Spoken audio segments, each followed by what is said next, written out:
Moviescramble podcast. On today's episode, we are marking the announcement of the lineup of the 2021 Glasgow Film Festival. Due to the ongoing pandemic, the festival this year will be completely online. After today's press launch, a Q&A session was set up where the co-directors of the film festival, Alison Gardner and Alan Hunter, discussed the various aspects of this very, very unique festival. The following is a brief extract from it where they fielded questions from various media outlets. The first voice you will hear is Ruth Marsh, who is chairing the Q&A. Hope you enjoy it. So first question is from Mike Rosser at Screen International. First to say congrats on a great lineup. Thank you, Mike. I'm wondering, did you lose any films as a result of going online only, or did you manage to secure them all due to the hybrid format that you were previously planning? That's a really good question. We don't think we probably lost maybe one or two films, and probably that was due to their contractual obligations around theatrical screenings and not. But we've managed to secure nearly everything that was going to be in the cinema and online. So it's pretty much as close to our original programme, I think, as it was originally envisaged, Alan, wouldn't you say? Yeah, I mean, I would just say that distributors, sales agents, etc., have been really understanding and really loyal and stuck with us. And I think, to a large extent, that's a testimony to Alison, because they work with her all year round. They know they can trust her. They know that she'll give them a great kind of showcase for the film. And so I think we've been really lucky that they have just trusted Alison, trusted the festival and stayed with us in general. Thank you. Another question from Amy Smith at Film for Thought. So she's wondering, have you chosen what platform the films will stream on? So this would be a good chance to chat maybe a bit more about Glasgow Film at Home and how that developed and how people will physically watch the films at this year's festival. Yeah, Glasgow Film at Home is our new streaming platform powered by Shift 72, an industry standard now amongst festivals. And we're using, for the P&I screenings, for example, we're using the same separate VIP platform, if you like, that Toronto International Film Festival also used. So it has been a big investment for us, but it's the right investment. For the public viewing, it's a great platform. We've been trialling it since November. I don't like to just start things when the festival starts. It makes me very nervous. So we have been trialling it, finessing it, making sure we can really give the audience the best possible experience we can online. Thank you, Alison. I suppose just a general question about how you're planning and hoping to keep the spirit of Glasgow Film Festival alive while it's moving online, because it's very much as the film festival for audiences. When we think of Glasgow Film Festival, we think of those audiences. So how are you planning to help that translate online? Good question. There will be Q&As with the films. I think it's partly reflected in the programme as well, because one of the things that people always say about Glasgow is they like the kind of eclectic nature of the programme. And I think being online this year hasn't diluted that in any way. So we still have Fright Fest titles. We still have Frederick Wiseman's 4.5-hour documentary, City Hall. So, the spirit of the festival is in the spirit of the films that are in the programme. And hopefully some of the Q&As and introductions and filmmakers that are involving themselves in the presentations will also kind of help to keep that bubbling along a bit. Great. Thanks, Alan. So a question from Jamie Dunn at The Skinny, who was wondering if you could give us a flavour of the type of live elements that will be in the programme this year, if any. So Q&As, watch-alongs, intros, those kind of things. So as Alan said earlier, there will be introductions, pre-recorded introductions from the filmmakers, and we're working on that schedule right now. And also hope to have things like virtual bar rooms so that we can talk about films. This is something I'm really keen on, because I think it's quite difficult to connect digitally in the way that we normally would. So normally Alan and I are wandering around the building and people chat to us and tell us what they love and what they don't like. And it's a different experience. So I would hope that people would use social media, use the tools that are there to let us know their thoughts. Feedback is crucial in this process to us, because this is our first online completely festival. Going forward, there will still be elements online because we're hoping it will be able to reach out to people who can't come to Glasgow for a variety of reasons, in terms of access, for example. So it will still always be there because we've invested a lot of time and effort and money into the platform, but it will be a different experience. But I do hope that we can hear what you have to say, and please do feedback. Obviously, you'll love every single film, obviously. And remember, the ones you don't like, chosen by Alan. Traditional. It's traditional. So, yeah, fair enough. Thank you. John at Moviescramble was wondering, were the number of submissions affected this year with so many productions having to shut down last year? I don't actually think they were. I mean, it was roughly the same. I think, the fact of what the whole industry has experienced over the last year, in some cases there's been less places to show your films. So at some point there's going to be, a glut of productions looking for a home or a showcase. And I think the thing for filmmakers really was making that decision of whether you hold out for a distant horizon when you can get that theatrical release that you always wanted, or whether you're just like, let's get this film out. I want my film seen. I want it somewhere that I know will give it a sympathetic launch. So yeah, and there's a number, I think roughly the same number of submissions have wound up in the programme, which is a really good thing. So yeah, I think we've been lucky. I think we've had a really good quality of submissions as well. Great. Thanks, Alan. Jamie Graham from Total Film was wondering, so how many movies will the festival be showing in total? And how was the experience choosing them this year without the aid of attending other festivals and watching them on the big screen with audiences? So there's probably going to be about 62 films, I think. I'm just speaking off the top of my head. Could you be more precise? I think 62. So that's great, and really, really happy there. It's been more difficult because obviously we've watched a lot more, but we traditionally have about 180 features. So it's about, a third, if you like, of the normal programme. So we haven't had to do so much work. But again, with Cannes being cancelled last year, possibly moving this year, Toronto not happening physically for us, although there was online Cannes and online Toronto, it hasn't been that difficult, I don't think, to access films. The only thing I really missed was the quality of rosé I was serving myself when I was doing virtual Cannes. It really wasn't up to par. Yeah, we need to address that this year and do something about that. It's strange in a way because the only thing that was different is that you were doing a lot of your viewing at home. So you are still seeing Cannes titles, you are still seeing TIFF titles, festivals that happened that were online.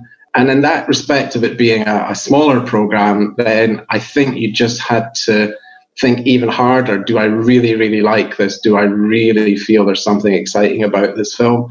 So, in a strange way, maybe the quality threshold has got even higher this year because you really had to be passionate about a film. If you thought about something and thought, actually, I quite like this, I think there's some elements of it that are good, there's maybe an audience for this, then that just kind of wasn't good enough this year because you knew there was only going to be these 62 kind of slots to fill. So it's all kind of passionately supported films in the programme because of that. Right. Thank you, Ellen. I was wondering if you had to pull out one kind of hidden gem from the programme or one film that you think audiences should take a chance on and watch, what would it be? Well, there's 62 of them I think that I'd want to... Just off the top of my head, there's a film that I saw, that we saw really early on, which is Sweetheart from Marley Morrison, which is a world premiere, her first film.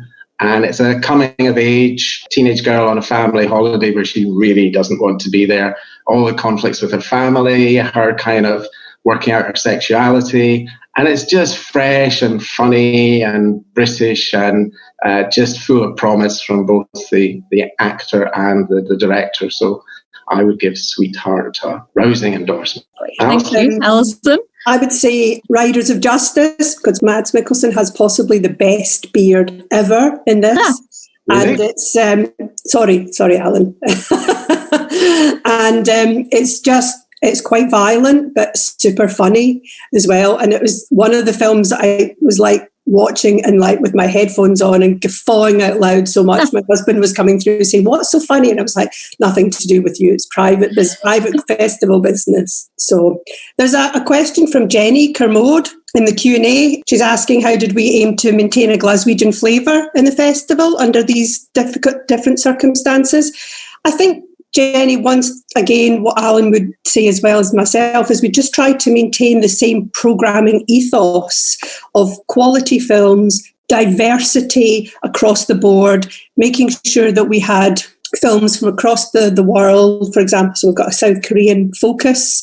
We've maintained that. We've maintained our Fright Fest connection. It's really just maintaining those connections, and there might be less films, for example, but it maintains the ethos of cinema for all, I think, in there. That is the guiding principle of the Glasgow Film Festival. That's fantastic. Thank you. And Pauline McLean from BBC Scotland had said, there's always at least one Marmite film which Alan or Alison loves and the other hates. Is there one in this year's programme? I'm not sure there is, actually. I know it's quite traditional, isn't there? Last year, yes, there's definitely one last year. Baddie. Yeah. Baddie was last year's one. Baddie, yes. I don't think there is this year. And again, it's going back to that, the films that are in the programme have to be really, really good to claim one of those 60 slots. So I guess if there had been the equivalent of, I really can't stand this film, but Alison loves it, then it wouldn't have gone in, basically. No, I think there was a great deal of consent. When you get to something like Riders for Justice, that everyone's like, this is fantastic, then there's no doubt about it. So I think there's maybe more films that there's no doubt about on our part. And also, I think because we were so busy, there was a lot more logistics, if you like, around this type of festival, because it's a little bit like planning on quicksand in the current situation. So obviously, as most people out there will know, we had 23 fantastic partner venues on board. And I would really like to thank them because they came on board willingly and they were great partners, but unfortunately circumstances changed in between Christmas and New Year with this new difficult situation we find ourselves in. We just at that point took the decision that there would be no cinemas open and able to screen films, and I think has been the wise and correct decision to make, so that we were able to pivot and we had all the pins in position, if you like, to just pivot everything online quite quickly. So there's been a lot more logistics, if you like. So I haven't watched all the films that Alan's watched, so there may be one in there that I don't like. Consequently, Alan hasn't watched all the ones that I've watched because we've been doing so many other different things. But Alan's choices have been absolutely superb, as always.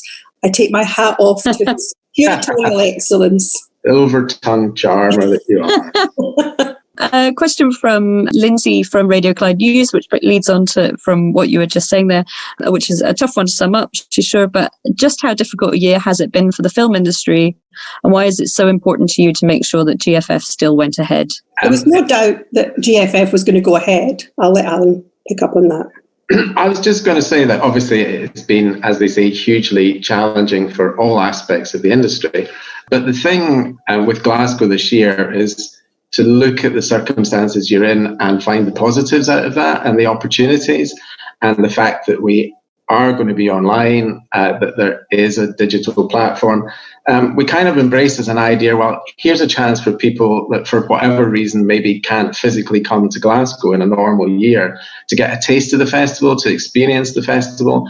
And it's strange, just anecdotally, people that have picked up on some things that are in the programme already, like Eye of the Storm, the Anthony Baxter documentary, and saying to me, oh, all right, I'll maybe have a look at that. And I'm thinking, and I know that you probably would not have journeyed to Glasgow to see that. So it's looking at those positives and thinking, well, we can still do a really good programme. We can still give people a chance to see films by staying safe, staying home and watching movies. it's looking at the positives from what's been a really difficult year for cinemas, production, you name it. I don't think anybody's had it easy, but my genuine belief in all of this is that we will come. Certainly, Glasgow Film and Glasgow Film Festival will come out of this stronger because we have maintained our loyal audience. We will have done our very best to present a curatorial programme for Glasgow Film Festival. We've been working on outreach behind the scenes at Glasgow Film Theatre all year round.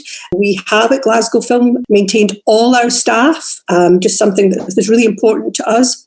We have been paying our staff 100% of their wages.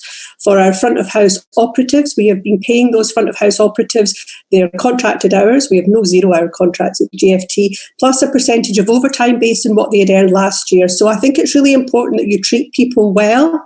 And so our staff are very appreciative of that. So that's a huge plus. And I think that's the right thing to do. And that means that we will come out of this stronger, happier, healthier. And so I look forward to reopening the doors of Glasgow Film Theatre and for GFF 22. Oh, thank you. We've got a couple more quick questions if you're okay to. Sure. So Kaz from In Their Own League, which is the website that specialises in covering work by female directors, will there be limits on the numbers of people who can attend public or press screenings as some other festivals have done? Yes. I don't know if you want to answer the public element. There's a cap on the public attendances, so buy your tickets quick. That's my thing. And then there's also a cap on the P&I screenings as well. But it's quite a generous cap. So, yes, we've done the same as other festivals. We've taken advice from other festivals. We've been talking a lot to London Film Festival, for example, who've been very generous in sharing information about what those numbers might be. So we've made sensible decisions. Thank you, Alison. Yes, I suppose just to reiterate for public viewings, you want people to book early because there is screenings will sell out in the same way that, opening night at GFF would sell out. So just to encourage people to book quickly if they want to see things. Question from Anna Birdside at the Daily Record. Do you think there's a rise in interest in Korean and Asian films in general after the success of Parasite? Very much so. I mean, obviously in the last couple of years, there's been some really big commercial successes globally coming out of South Korea. Burning, for instance, was a huge hit, and the lead actor from that is actually in Minari, which is our opening gala, so nice plug for that. And last year at the festival we did obviously show the British premiere of the black and white version of Parasite. So I think on the basis of all of that, it was like, let's take a closer look at South Korean cinema. Let's see what's out there. New filmmakers. There's a couple of films directed by women in the South Korean focus. I think very much people might want to dive into that. And the film I mentioned earlier is The Man Standing Next, which is a really kind of tense, almost All the President's Men-ish political thriller based on true events from late 70s, I think it is, in South Korea. So the short answer to your question, Anna, is yes. Excellent. And 2 more questions, and then we'll just wrap it up. That's okay. So the first one is from David Anderson Cutler from CGII website to say, morning GFF, massive congrats, just skimming through the programme, and as usual, your LGBT representation is off the scale. I know the wonderful Limbo has a significant gay storyline. Are there any other wee surprises, anything that you'd highlight for particularly interested in LGBT cinema? I would maybe bring attention to, there is quite a significant element in the programme, but maybe Poppyfield, which is the story of a policeman who is gay, has a relationship, but keeps all that to himself. And then one night is called out to a cinema where there is a protest against a queer film screening there. And someone in that audience recognizes him.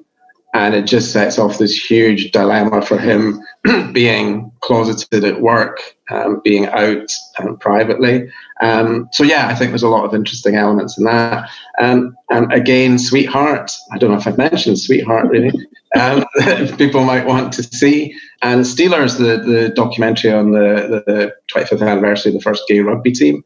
So yeah, that's a few things. Great, thank you, Ellen. And final question, just to wrap up, from Rosie at Rosie Hughes Movie World, who I know is a great supporter of the festival. So it's an excellent lineup, guys. Really well done. This festival is going to be so different from previous years, but nonetheless will be just as incredible. So always thanks for your positivity, Rosie. Thank you. And her question was a nice general one, just to kind of sort of wrap on and leave people with a few more titles to think about, is what films are you looking forward to most for the audiences to see? So what films are you most looking forward to? I think an audience Marmite film might be Black Bear, which I really like, the Aubrey Plaza. But I think it's one of those films that you either really go with it or you're really, oh my goodness, not my thing. But I would urge people to test that on themselves. I really liked it, Black Bear. I thought it was tremendous. Pauline, I would say that I really loved the first half of Black Bear and have some reservations about the second half. So maybe that answers your earlier question.